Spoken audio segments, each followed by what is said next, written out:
नमो बुद्धाय। पिछले वीडियो में आपने श्रावस्ती के श्रेष्ठी अनाथ पिंडिक की धम्म दीक्षा, महाराजा प्रसेनदी की धम्म दीक्षा, राजवैद्य जीवक की धम्म दीक्षा, कुरुराज के रटपाल की धम्म दीक्षा के बारे में सुना। तो आज हम सुनेंगे जन्मभूमि कपिलवस्तु में बुद्ध का आगमन, शाक्यराज शुद्धोधन और महाप्रजापति द्वारा पुत्र सिद्धार्थ का स्वागत के बारे में। सारीपुत्र और मोगलान की दीक्षा के बाद 2 महीने तक भगवान बुद्ध राजगृह में रहे।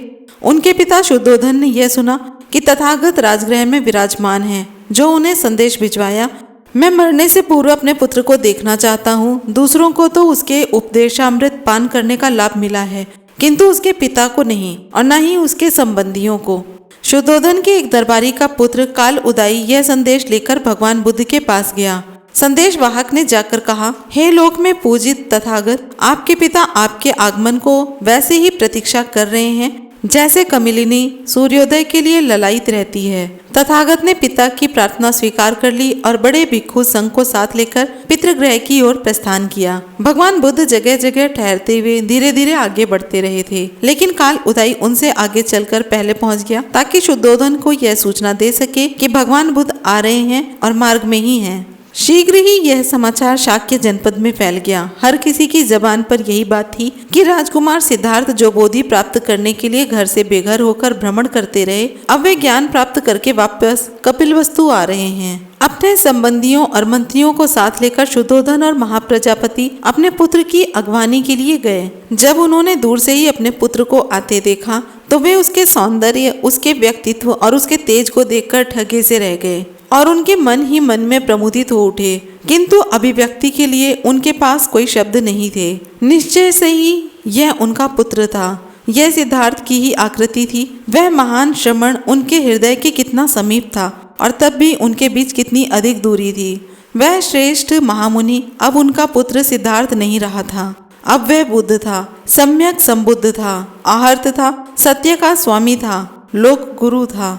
अपने पुत्र के धार्मिक पद का ध्यान रखकर शुद्धोधन रथ से उतरे और सर्वप्रथम अभिवादन किया। बोले, तुम्हें देखे 7 वर्ष बीत चुके हैं, इस क्षण के लिए कितने तरसे हैं हम। तब शुद्धोधन के सामने भगवान बुद्ध ने आसन ग्रहण किया। राजा आतुर होकर अपने पुत्र की ओर देखते रहे। उनकी इच्छा हुई कि उसे नाम लेकर पुकारे, किंतु उनका साहस नहीं हुआ।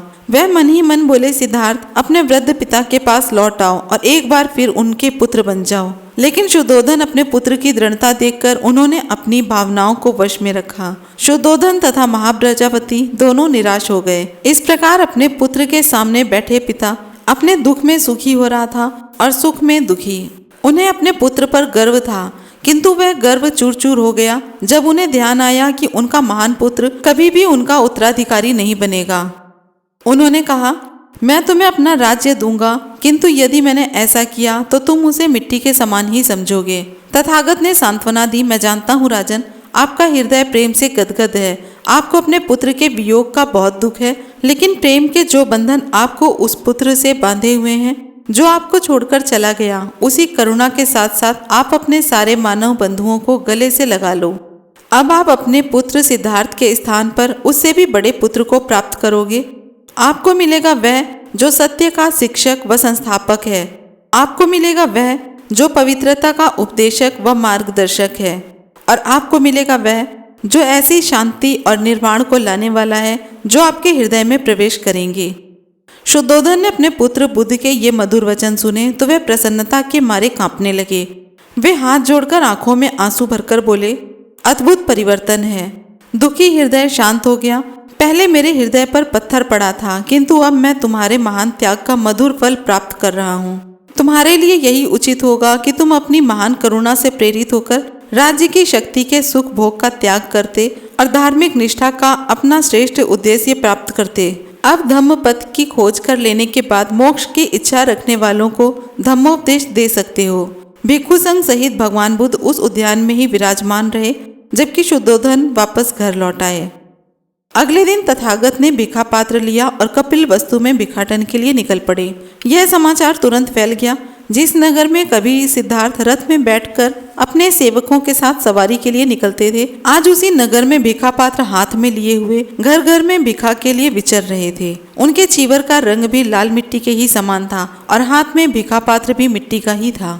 इस विचित्र अफवाह को सुनकर तो शुद्धोधन शीघ्रता से वहां पहुंचे और बोले, तुम इस प्रकार मेरा अपयश क्यों करा रहे हो? मुझे क्यों लजाते हो? क्या तुम ये नहीं जानते कि मैं तुम्हारे और तुम्हारे संघ को आसानी से भोजन करा सकता हूँ? तथागत ने उत्तर दिया, यह हमारी वंश परंपरा है।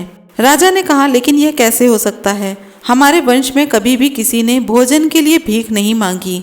तथागत ने जवाब दिया, राजन, निश्चय से ही आप और आपका वंश राजाओं का वंशज होने का दावा कर सकता है, किंतु मेरा वंश तो पूर्व बुद्धों का वंश है। उन्होंने भोजन के लिए भिक्षा ही मांगी है और हमेशा भिक्षा पर ही निर्भर रहे हैं।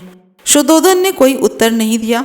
तथागत आगे बोले, यह परंपरा है कि जब किसी को कहीं छिपा हुआ खजाना मिल जाए तो उसमें बहुत से बहुमूल्य रत्न हो, वह लाकर उसे अपने पिता को ही भेंट करता है। इसलिए मुझे आपको वह खजाना देने दो जो धम्म है।